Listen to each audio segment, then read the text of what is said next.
Hello guys, कैसे आप सब। आप लोग अच्छी होंगे और आप लोगों की तैयारी अच्छी चल रही है। आज हम इस वीडियो में पूरा चैप्टर कवर करने वाले हैं। कौन सा चैप्टर कवर करेंगे? रासायनिक अभिक्रियाएं एवं समीकरण। इसमें जानेंगे कि अभिक्रियाएं कौन कौन सी हो सकती हैं और समीकरण को कैसे हम लोग डिफाइन करेंगे।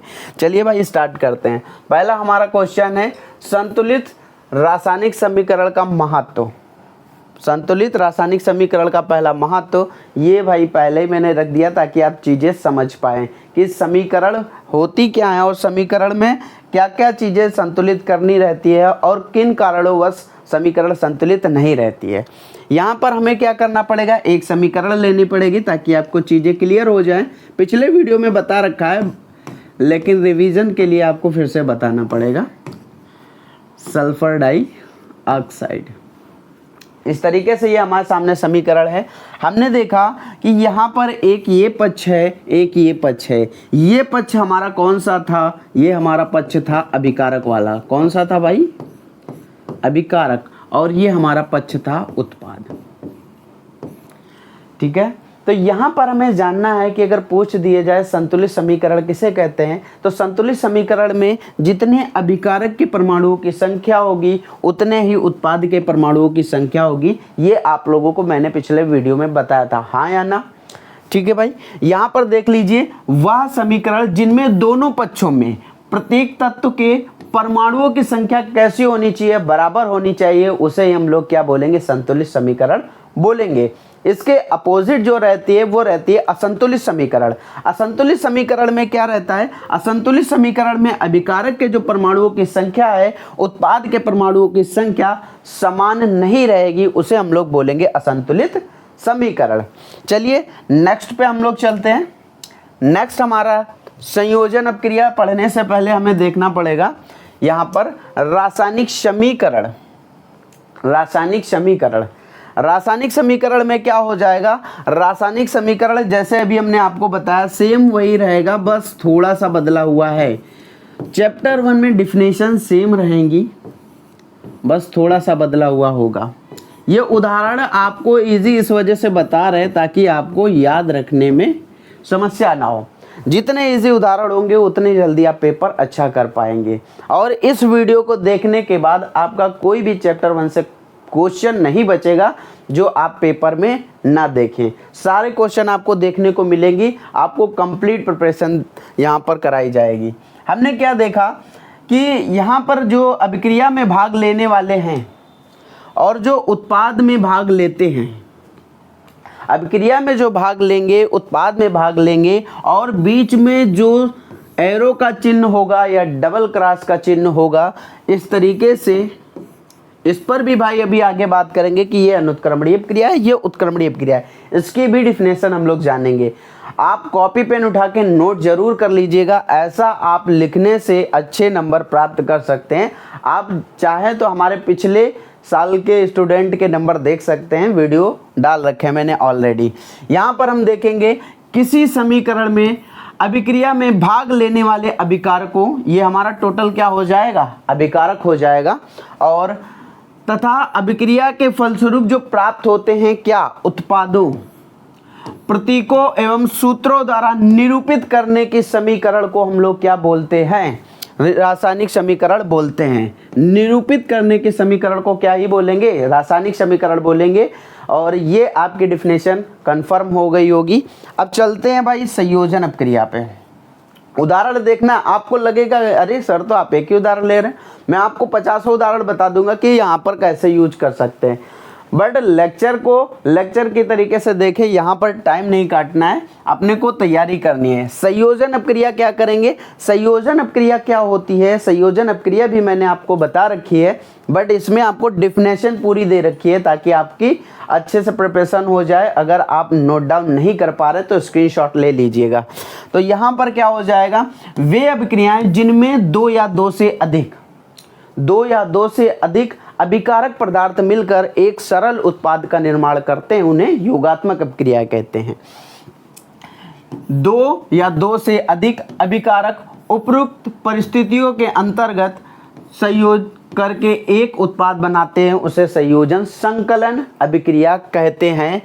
और हम जानेंगे उदाहरण। इसके एग्जाम्पल की बात कर लेंगे। एग्जाम्पल हमने बोल दिया था सल्फर और ऑक्सीजन, बन जाएगा सल्फर डाइऑक्साइड। ऐसे ही हमने अभी बोला था कार्बन और ऑक्सीजन, ये हो जाएगा कार्बन डाइऑक्साइड। इसके नीचे आप थोड़ी सी डिफिनेशन और लिख सकते हो, सल्फर और ऑक्सीजन। सल्फर और ऑक्सीजन आपस में सहयोग कर रहे हैं और सल्फर डाइऑक्साइड बना रहे हैं, इसलिए यह संयोजन अपक्रिया है। इस तरीके से आपको कंप्लीट नंबर मिलेंगे। इसमें अगर लैंग्वेज लिखना चाहना तो इसमें क्या होगा, कार्बन और ऑक्सीजन मिलकर कार्बन डाइऑक्साइड बना रहे हैं, इसलिए यह संयोजन अपक्रिया है। चलिए आगे बढ़ते हैं। यहाँ तक तो आपका कंफर्म हो चुका है कि आपको अच्छे से याद हो गया होगा और आपने नोट डाउन भी कर लिया होगा। मोस्ट इंपॉर्टेंट हमारे लिए है अपघटन अपक्रिया। अपघटन अपक्रिया जैसे ही हमने अभी पढ़ी संयोजन अपक्रिया, उसके जस्ट विपरीत है अपघटन अपक्रिया। लेकिन अपघटन अपक्रिया में क्या है कि ये जो अपक्रिया होगी, ये हमारी अपक्रिया कैसी होगी, ये अपक्रिया होगी अनुत्क्रमणीय। अनुत्क्रमणीय। अच्छा, अनुत्क्रमणीय अपक्रिया का थोड़ी सी मैं आपको बात बता दूं, जिससे आपको अच्छे से याद रहेगा कि अनुत्क्रमणीय अपक्रिया कैसे हम पहचानेंगे। जहां पर किसी भी समीकरण में ये एरो हमें लगा मिलेगा, वो अनुत्क्रमणीय अपक्रिया हो जाएगी।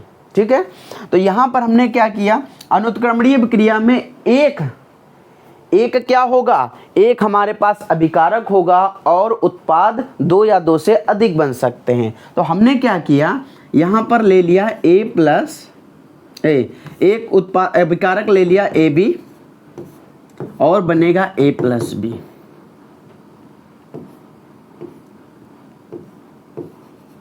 A प्लस बी, अभिकारक कितना है AB और उत्पाद क्या बना है A प्लस बी। ये भी हम लोग उदाहरण में लिख देंगे तो एग्जामिनर हमारे नंबर नहीं काटेगा, लेकिन लैंग्वेज थोड़ी से ये यूज कर लेना कि AB अभिकारक अभिक्रिया करके A व B बना रहे हैं, इसलिए यह अपघटन अपक्रिया है। और एक चीज़ आपकी दूर कर दें कि अपघटन अपक्रिया वियोजन अपक्रिया में सिर्फ अंतर आपको ये देखने को मिलेगा कि ये हमारी अनुत्क्रमणीय अपक्रिया होगी और वियोजन अपक्रिया उत्क्रमणीय अपक्रिया होगी। चलिए इसको भाई नोट डाउन कर लीजिए। नेक्स्ट पे हम लोग आगे बढ़ते हैं। नेक्स्ट हमारा हो जाएगा वियोजन अपक्रिया। वियोजन अपक्रिया भी सेम डिफिनेशन है, लेकिन इसमें क्या है, ये हमारे लिए कैसी है, ये हमारे लिए उत्क्रमणीय अपक्रिया है। अच्छा, उत्क्रमणीय अनुत्क्रमणीय मैंने बता दिया, इस चिन्ह से पहचानेंगे। उत्क्रमणीय और अनुत्क्रमणीय अपक्रिया को कैसे रियल लाइफ में हम देख सकते हैं। जैसे आपने देखो, उत्क्रमणीय अपक्रिया क्या होती है, एक बार क्रिया कंप्लीट हो जाएगी, उसको पुनः उसी रूप में प्राप्त किया जा सकता है, और अनुत्क्रमणीय अपक्रिया में ऐसा नहीं होता है। अभी अनुत्क्रमणीय उत्क्रमणीय अपक्रिया पे इसकी बात करेंगे। चलिए यहाँ पर देख लेते हैं वियोजन अपक्रिया। वियोजन अपक्रिया में पहले ही आप ये नोट्स जो हमने लिखा है, इस वजह से लिखा है, कुछ लोगों को क्लियर नहीं हो पाता है कि वियोजन और अपघटन अपक्रिया कैसे लिखें और कैसे इसमें अंतर पता करें। तो यहाँ पर लिख सकते हो, वियोजन अपक्रियाएं वे अपक्रियाएं होती हैं जो उत्क्रमणीय होती हैं, और इन अपक्रियाओं में एक अभिकारक पदार्थ उपयुक्त परिस्थितियों में 2 या 2 से अधिक सरल पदार्थों में विभाजन या विघटन हो जाता है, वियोजन अपक्रियाएं कहलाती हैं। इसको भाई स्क्रीनशॉट ले लीजिएगा। चलते हैं अगली अपक्रिया पे। वियोजन अपक्रिया सेम मैंने बता दिया था, अपघटन अपक्रिया है। अब बात करते हैं अनुत्क्रमणीय अपक्रिया। ये भाई मोस्ट इंपॉर्टेंट है, ऑब्जेक्टिव क्वेश्चन में देखने को मिल जाता है, फिर आपको लगता है कि मैंने ये पढ़ा क्यों नहीं। और इसके भाई ये भी नहीं है कि मैं इतने ही आपको कंप्लीट करा के वीडियो कंप्लीट कर दूंगा और आपका चैप्टर कंप्लीट हो जाएगा। इसके बाद मैं आपके लिए एक प्रैक्टिस वीडियो लेकर आऊँगा, जिससे आपको और अच्छे से जानकारी हो जाएगी। इसके हर एक क्वेश्चन की बहुत बारीकी से जानकारी हो जाएगी कि कैसे हमें एग्ज़ाम में फेस करना है और इस प्रश्न का उत्तर किस तरीके से हमें देना है। चलिए अनुत्क्रमणीय अपक्रिया की बात कर लेते हैं। अनुत्क्रमणीय अपक्रिया क्या होती है, केवल एक ही दिशा में चलती है और संपन्न हो जाती है, उसे अनुत्क्रमणीय अपक्रिया कहते हैं। सरल भाषा में लैंग्वेज लिखना चाहना तो ये इस तरीके से लिख सकते हो कि अनुत्क्रमणीय अपक्रिया केवल एक ही दिशा में चलती है। अनुत्क्रमणीय अपक्रिया वह रासायनिक अपक्रिया है जो केवल एक ही दिशा में चलती है, यानी अभिकारक से उत्पाद तो बना देगी लेकिन उत्पाद से पुनः अभिकारक नहीं बनाएगी। क्या हो जाएगा? अभिकारक से उत्पाद बना देगी लेकिन उत्पाद से पुनः अभिकारक नहीं बना पाएगी। इसे एक तरफा अभिक्रिया भी बोलते हैं। लैंग्वेज जितनी आपकी ज़्यादा लिखी होगी, जितना अच्छा लिखा होगा, उतने आपको नंबर मिलेंगे। और यहाँ पे इम्पोर्टेंट आपके लिए क्या है, अनुत्क्रमणीय अभिक्रिया को इस चिन्ह से प्रदर्शित करते हैं। अनुत्क्रमणीय अभिक्रिया समझ लीजिएगा। हमने क्या किया, वही अपना पुराना सा उदाहरण, क्योंकि अभी हम लोग संतुलित और असंतुलित समीकरण पे बात कर चुके हैं कि संतुलित कैसे करना है, उन समीकरणों पर भी हम लोग बात करेंगे और असंतुलित समीकरण को पहचानेंगे कि असंतुलित समीकरण कैसी हो सकती हैं। यहाँ पर हम इस उदाहरण का उपयोग करेंगे सल्फर डाइऑक्साइड। चाहे तो हम लोग ये भी उदाहरण यूज कर सकते हैं कार्बन और ऑक्सीजन, कार्बन डाइऑक्साइड। ये दो हमारे एग्जाम्पल हो जाएंगे। अच्छा, ये एग्जाम्पल हो गए सल्फर और ऑक्सीजन, सल्फर डाइऑक्साइड। ये तो भाई किसका था, ये हमारा संयोजन का था ना, और यहाँ पर भी यूज कर लिया, क्या दिक्कत है, एग्जाम्पल ही तो देना है। तो हमने क्या किया, ये जो हमारे पास चिन्ह है, ये हमारे पास चिन्ह कौन सा है, ये हमारा चिन्ह बताता है कि ये अनुत्क्रमणीय अभिक्रिया है। और यहाँ पर भी हमारे लिए क्या हो जाएगा, कार्बन और ऑक्सीजन मिलकर बना रहे कार्बन डाइऑक्साइड, लेकिन किस अभिक्रिया में, अनुत्क्रमणीय अभिक्रिया में। इसका महत्व आपको बता दें, अनुत्क्रमणीय अभिक्रिया में क्या होता है कि अगर आपने दूध से दही बना लिया, दूध से दही बना लिया, क्या दही को दोबारा दूध बनाया जा सकता है? नहीं बना पाएंगे। इसी तरीके से अनुत्क्रमणीय अभिक्रिया में होता है कि सल्फर और ऑक्सीजन मिलकर बना लिया सल्फर डाइऑक्साइड, लेकिन सल्फर डाइऑक्साइड से पुनः हम लोग सल्फर और ऑक्सीजन में नहीं तोड़ पाएंगे। इसीलिए ये अनुत्क्रमणीय अभिक्रिया है और अनुत्क्रमणीय अभिक्रिया को इस चिन्ह से दर्शाया जाता है। ये बात भाई याद रखना, ऑब्जेक्टिव क्वेश्चन में आपको देखने को मिलेगा। नेक्स्ट अब बात कर लेते हैं किस अभिक्रिया की, उत्क्रमणीय अभिक्रिया की। ये भी भाई मोस्ट इंपॉर्टेंट है, इसमें भी हम आपको कंप्लीट बता देंगे कि उत्क्रमणीय अभिक्रिया कैसे जानेंगे। उत्क्रमणीय अभिक्रिया के लिए सबसे पहले ये चिन्ह आपको देखने को मिलेगा, सबसे पहले आपको ये चिन्ह देखने को मिलेगा। उत्क्रमणीय अभिक्रिया में क्या होता है, उत्क्रमणीय अभिक्रिया दोनों तरफ चलती है, इस तरफ भी और इस तरफ भी, दोनों तरफ चलती है। और उत्क्रमणीय अभिक्रिया में क्या होता है कि जब कोई चीज़ आपने बनाई उसको पुनः दोबारा से बनाया जा सकता है। अभी एग्जाम्पल से हम लोग क्लियर करेंगे, पहले डिफिनेशन देख लेते हैं।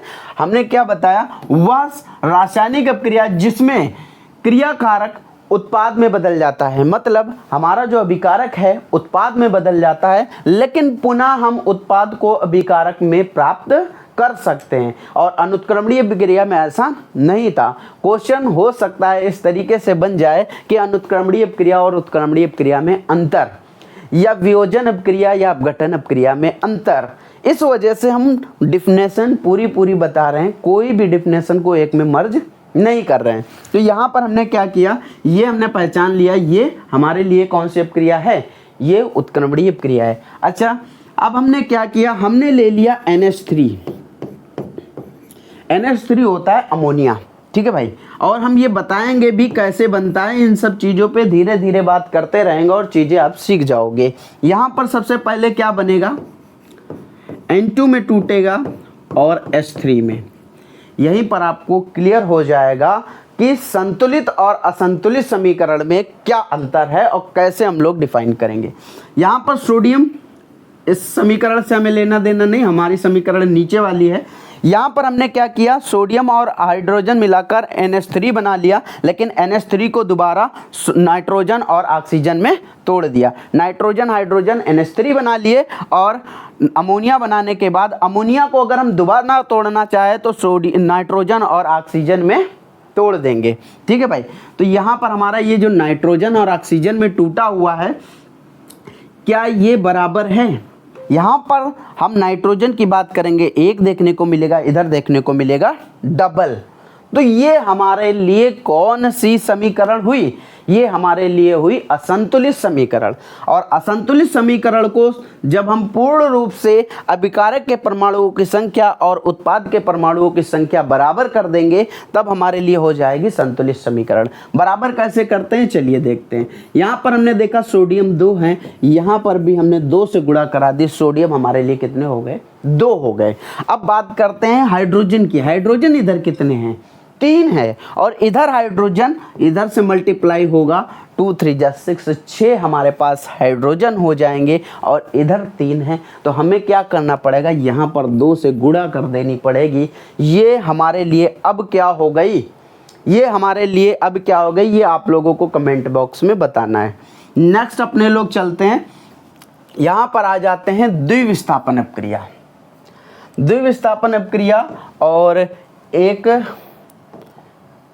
हाँ चलिए द्विविस्थापन अपक्रिया हम लोग देखेंगे। द्विविस्थापन अपक्रिया में क्या देखेंगे कि भाई द्विविस्थापन अपक्रिया देखने से पहले हम लोग जानेंगे कि विस्थापन अपक्रिया क्या होती है, उसके बाद द्विविस्थापन अपक्रिया। मैं आपको ओरली बता रहा हूँ, आपको याद रखना पड़ेगा और कमेंट बॉक्स में बताना पड़ेगा, क्योंकि ये मोस्ट इम्पॉर्टेंट है। और आप एग्ज़ाम पिछले प्रीवियस ईयर उठाकर देखोगे, आपको काफ़ी बार पूछा गया मिलेगा। तो हमने बताया कि भाई विस्थापन अपक्रिया में क्या होता है, विस्थापन अपक्रिया या उसको बोलते हैं प्रतिस्थापन अपक्रिया, ठीक है। तो उसमें क्या होता है, उसमें परमाणु अथवा परमाणुओं के समूह के स्थान पर कोई दूसरा परमाणु अथवा परमाणुओं का समूह आ जाता है। विस्थापन अपक्रिया क्या हो जाएगा, विस्थापन अपक्रिया हमारे लिए क्या हो जाएगी, विस्थापन अपक्रिया वे अपक्रिया होती हैं जिसमें किसी यौगिक के परमाणु अथवा परमाणुओं के समूह के स्थान पर कोई दूसरा परमाणु अथवा परमाणुओं का समूह आ जाता है, उसे विस्थापन अपक्रिया या प्रतिस्थापन अपक्रिया कहते हैं। ये आपको कमेंट बॉक्स में लिखना है, मैंने इस वजह से बता दिया ताकि आपको पता रहे कि ये मोस्ट इम्पोर्टेंट है। और जब आप कमेंट बॉक्स में लिखेंगे तो हमें भी कंफर्म हो जाएगा कि आप अच्छे से वीडियो देख रहे हैं और सारी चीज़ें नोट कर रहे हैं। तो द्विविस्थापन अपक्रिया की बात कर लेते हैं। द्विविस्थापन अपक्रिया में क्या होगा, आयनों की अदला बदली होगी, इसे ही द्विविस्थापन अपक्रिया बोलेंगे। और एग्जाम्पल की बात करेंगे, एग्जाम्पल हमारे लिए हो जाएगा AB plus CD, AB plus CD। और इसमें क्या होगा, A और D आपस में मिल जाएंगे, A और D आपस में मिल जाएंगे और CB अलग, ठीक है। तो यहाँ पर AB plus CD, AD plus CB, ये हमारे लिए क्या हो जाएगा, ये हमारे लिए एग्जाम्पल हो जाएगा। इस एग्जाम्पल को लिख सकते हो और आपको पूरे नंबर मिलेंगे। लैंग्वेज जैसे मैंने बता रखा है, AB प्लस CD अभिकारक हैं और इसमें आयनों की अदला बदली हुई, जिससे हमें AD और CB प्राप्त हुआ, जिससे एग्जामिनर आपके एक भी नंबर नहीं काटेगा और आपको पूरे नंबर दे देगा। बात करते हैं लैंग्वेज की। लैंग्वेज हमें लिखना पड़ेगा वे रासायनिक अपक्रियाएं जिसमें अभिकारक पदार्थ के अणुओं में दो भिन्न आयन अथवा परमाणुओं का समूह एक दूसरे को प्रतिस्थापित कर नए उत्पाद का निर्माण करता है, उसे हम लोग द्विविस्थापन अपक्रिया बोलते हैं। ये लैंग्वेज आपको थोड़ा सा टफ लगे तो मैं जो लैंग्वेज बोल रहा हूँ उसको भाई याद रख लेना। क्या बोल रहे हैं, सबसे पहले आपको लिखना है कि द्विविस्थापन अपक्रिया वे अपक्रिया हैं, द्विविस्थापन अपक्रियाएं वे अपक्रिया है जिसमें सिर्फ आयनों की अदला बदली होती है, उसे द्विविस्थापन अपक्रिया बोलते हैं। लैंग्वेज आपके लिए इजी हो जाती है। अगला हम लोग देखते हैं कि उपचयन और अपचयन अपक्रियाएं। उपचयन अपक्रियाएं और अपचयन अपक्रियाएं क्या होती हैं, उपचयन अपक्रिया और अपचयन अपक्रिया। उपचयन अपक्रिया अपचयन अपक्रिया बहुत ही ईजी है। उपचयन के लिए ये याद रखना कि ऑक्सीजन की वृद्धि, ऑक्सीजन की वृद्धि, और अपचयन के लिए ऑक्सीजन की कमी। उपचयन अपक्रिया वे हो जाएंगी जिसमें ऑक्सीजन की वृद्धि होगी और अपचयन हो जाएगी जिसमें ऑक्सीजन की कमी होगी। अब यहाँ पर हमें अलग अलग पूछा जाए तो परिभाषा कैसे लिखेंगे। अगर उपचयन बोला जाए तो उपचयन अपक्रिया वे अपक्रिया होती है जिसमें ऑक्सीजन की वृद्धि होती है, उसे उपचयन अपक्रिया बोलते हैं। अपचयन की बात करेंगे तो अपचयन अपक्रिया वे अपक्रिया होती है जिसमें ऑक्सीजन की कमी होती है, उसे अपचयन अपक्रिया बोलते हैं। एक ही हम एग्जाम्पल लेते हैं, इसमें आपको दिखा देंगे उपचयन क्या है अपचयन क्या है। जैसे CuO, CuO से हमें प्राप्त हुआ Cu, ठीक है। उसके बाद H2 से हमें प्राप्त हुआ H2O। थोड़ा सा क्लियर कर लीजिए कि उपचयन कैसे पहचानेंगे, अपचयन कैसे पहचानेंगे। CuO के पास ऑक्सीजन था, अभिक्रिया के उपरांत ऑक्सीजन नहीं रहा, अभिक्रिया के उपरांत ऑक्सीजन नहीं रहा। तो भाई हमने क्या कर लिया, ये जो हमारा ऑक्सीजन की कमी हुई है, ये ऑक्सीजन की कमी क्या होती है, जिसमें अपचयन होगा। और उपचयन क्या होता है, यहाँ पर हमने देखा हाइड्रोजन और यहाँ पर हमने देखा H2O।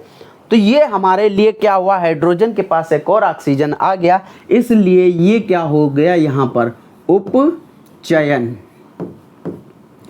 और बात करते हैं यहाँ की, ये हो जाएगा क्या, अपचयन। ठीक है भाई। तो उपचयन अपक्रिया और अपचयन अपक्रिया आपका क्लियर हो गया है, इसको नोट डाउन कर लीजिएगा। किसी रासायनिक समीकरण में किसी पदार्थ के ऑक्सीजन का योग अथवा पदार्थ के हाइड्रोजन का ह्रास होने पर वह अपक्रिया उपचयन अपचयन अपक्रिया कहलाती है। ठीक है। तो यहाँ पर आप लिख सकते हो लैंग्वेज, जैसे मैंने बताई, इसकी लैंग्वेज एक बार और कमेंट में लिख देना, ताकि मुझे जानकारी होती रहे कि आप धुआंधार पढ़ रहे हैं और आपकी प्रिपरेशन बिल्कुल A1 है। अगर आप हमारे टेलीग्राम से जुड़े हुए हैं तो टेलीग्राम पर भी मुझे मैसेज कर सकते हैं, वहाँ से आप अपना क्वेश्चन पूछ सकते हैं। क्लास 10th का कोई भी क्वेश्चन होगा आपको वीडियो फॉर्म में मिलेगा, विद सॉल्यूशन संपूर्ण रूप से आपको देखने को मिलेगा। और टेलीग्राम भाई जिसने ज्वाइन नहीं किया है, डिस्क्रिप्शन में लिंक आपको मिलेगा, वहाँ से आप ज्वाइन कर सकते हैं। वहाँ पर हमारे पास 2700 प्लस मेंबर्स जुड़े हुए हैं, आप भी उसको ज्वाइन कर सकते हैं। चलिए रेडॉक्स अपक्रिया की बात कर लेते हैं। उदाहरण आपको सेम देखने को मिलेगा। रेडॉक्स अपक्रिया सिंपल और सरल भाषा की बात करें तो रेडॉक्स अपक्रिया वो अपक्रिया हो जाएगी जिसमें क्या देखने को मिलेगा, ऑक्सीकरण और अपचयन एक साथ देखने को मिलेगा, उसे हम लोग रेडॉक्स अपक्रिया बोलेंगे। या ऑक्सीजन की कमी या ऑक्सीजन की वृद्धि एक साथ देखने को मिले, रेडॉक्स अपक्रिया हो जाएगी। चलिए रेडॉक्स अपक्रिया आपकी कंप्लीट हो चुकी है और रेडॉक्स अपक्रिया के बाद हम बात करते हैं संक्षारण की। ये भी भाई मोस्ट इम्पोर्टेंट, में इसको मैं आज ही लिखे दे रहा हूँ भाई, मोस्ट इम्पोर्टेंट। तो भाई मोस्ट इम्पोर्टेंट में तो इसको भाई कैसे याद रखेंगे, मैंने क्या किया, कोई भी संक्षारण को पहचानने के लिए सबसे पहले हमने एक ले लिया लोहे की धातु। हमने क्या किया, ये लोहे की एक धातु ले ली और लोहे की धातु को लंबे समय के लिए खुले स्थानों पर छोड़ दिया। तो भाई कुछ समय बाद हमने देखा कि हमारी धातु पर लाल भूरे रंग के धब्बे आ गए, इस तरीके से। तो लाल भूरे रंग के जो धब्बे आ जाएंगे वो धातु को धीरे धीरे क्या करेगी, क्षय करेगी, टुकड़ों में तोड़ देगी और कुछ समय बाद हमें देखने को मिलेगा ये धातु हमारी नष्ट हो चुकी है। इसे ही हम लोग संक्षारण बोलते हैं। देखा होगा आपने साइकिल वगैरह, मोटरसाइकिल लंबे समय के लिए खड़ी है, कार है या कोई भी चीज़ आपने अपने छत पे डाल दी तो वो धीरे धीरे क्या हो जाती है, नष्ट हो जाती है। अच्छा, अब डिफिनेशन की बात कर लें। जब कोई धातु अपने आसपास अम्ल, आर्द्रता आदि के संपर्क में आती है तब ये संक्षारित हो जाती है। इस प्रक्रिया को ही हम लोग संक्षारण बोलते हैं। बचाएंगे कैसे ये आप समझ लीजिए। संक्षारण से बचने के लिए हमें क्या क्या करना पड़ेगा, तेल लगाकर बचाया जा सकता है। अब बोलोगे तेल लगा के, भाई आप देखोगे जाके, पहले लोग तेल ही लगाते थे। पहले क्या करते थे लोग, तेल ही लगाते थे, क्योंकि भाई उस समय लोगों के पास भाई पैसा नहीं था। जितने भी पुराने लोग हैं देखना, पूछना, साइकिल वगैरह में जो रिम रहते थे और जो चेन रहती थी तो उसमें क्या करते थे, वो तेल डालते थे और तेल डालने के बाद वो पूर्ण रूप से कार्य करती थी और उसमें जंग नहीं लगता था और अच्छे से चलता था। ग्रीस लगाकर, पेंट करके, टिनीकरण करके, बलिदानी परत या गैल्वेनीकरण करके हम धातुओं को बचा सकते हैं। संक्षारण हमारे लिए मोस्ट इम्पोर्टेंट है, याद रखना। और उसके बाद ये हमारा इस वीडियो का लास्ट क्वेश्चन है, ये भी मोस्ट इम्पोर्टेंट में आता है, कभी कभी पूछ दिया जाता है, विकृत गंधिता। विकृत गंधिता, गंधिता मतलब कहीं पर कोई बदबू वगैरह, कोई बैड स्मेल, ठीक है। इस तरीके से विकृत गंधिता को हम जानेंगे कि गंधिता की बात कर रहा है मतलब कहीं ना कहीं गंदगी से रिलेटेड है, ठीक है। तो गंदगी किस चीज़ की बात करेगा, इसमें सिर्फ खाद्य पदार्थ की बात करेगा जो तेली युक्त होगा। जैसे खाने की कोई चीज़ आपने रख दी, ठीक है, तेली युक्त हो, वसा युक्त हो, तो आपने क्या किया, उसको लंबे समय के लिए रख दिया किसी स्थान पर, और जब किसी स्थान पर रखेंगे तो उसमें क्या होगा, एक विशेष प्रकार की गंध आने लगेगी और वो खाने योग्य नहीं रहेगा। उसे ही हम लोग क्या बोलेंगे, विकृत गंधिता बोलेंगे। और विकृत गंधिता को बचाया कैसे जा सकता है ये आप लोग बताएंगे। मैं उदाहरण दे रहा हूँ रेफ्रिजरेटर, और आग के लिए यही क्वेश्चन है कि भाई इसके उदाहरण आप लोग बताएं, ठीक है। और वसा युक्त अथवा तेली खाद्य सामग्री जब लंबे समय के लिए रख दिया जाता है तब उसमें गंध और स्वाद में परिवर्तन हो जाता है, इसे विकृत गंधिता बोलते हैं। दो परिभाषाएं और बता रहे हैं, याद रखिएगा, नोट कर लीजिएगा, ये भी मोस्ट इम्पोर्टेंट हैं और इस वजह से मैं इसको लास्ट में बता रहा हूं ताकि आप क्लियर कर दें कि आपने इस वीडियो को पूर्ण रूप से देखा और आप अच्छे से तैयारी करेंगे। और नेक्स्ट आपको किस टॉपिक पे वीडियो चाहिए, ये तो सीरीज अपनी कंटिन्यू चलती रहेगी। हिंदी पे चाहिए, मैथ पे चाहिए, या साइंस का फर्स्ट चैप्टर चाहिए, या बायो का फर्स्ट चैप्टर चाहिए, जो भी चाहिए मुझे कमेंट बता दीजिएगा, मैं वहाँ से स्टार्ट कर दूँगा। बाकी मैंने स्टार्ट तो कर ही दिया है, कंटिन्यू आपको वीडियो देखने को मिलेंगे। दोनों मोस्ट इम्पोर्टेंट है, याद रखिएगा। और हमने बोल दिया कि ऊष्माक्षेपी अपक्रिया, कौन सी अपक्रिया, ऊष्माक्षेपी, ऊष्माक्षेपी। ऊष्माक्षेपी अपक्रिया क्या होती है, जिसमें ऊर्जा निर्मुक्त हो जाए, ऊर्जा निर्मुक्त हो जाए, ऊष्मा निकल जाए, उसे ही हम लोग क्या बोलेंगे, ऊष्माक्षेपी अपक्रिया। ऊष्माक्षेपी का मतलब निकलना। ऊष्माक्षेपी अपक्रिया वह अपक्रिया होती है जिसमें ऊष्मा निकल जाती है, उसे ऊष्माक्षेपी अपक्रिया बोलते हैं। और इसी तरीके से एक होती है ऊष्माशोषी, कौन सी अपक्रिया, ऊष्माशोषी। और ऊष्माशोषी अपक्रिया क्या होती है, ऊष्माशोषी अपक्रिया वह अपक्रिया होती है जिसमें ऊष्मा को अवशोषित कर लिया जाता है, रोक लिया जाता है, उसे ही ऊष्माशोषी अपक्रिया बोलते हैं। इस वीडियो के बाद आपको लिए एक इसका लेक्चर आएगा प्रैक्टिस वाला, जिसमें हमें पता चलेगा कि भाई किस तरीके से हमें इसकी तैयारी याद रखनी है। और जो हमने भाई इस वीडियो में बताया है उसमें आप अप्लाई करके देखना।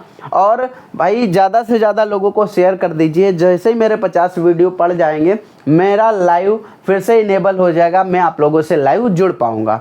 मिलते हैं भाई नेक्स्ट लेक्चर में, आज के लिए इतना ही।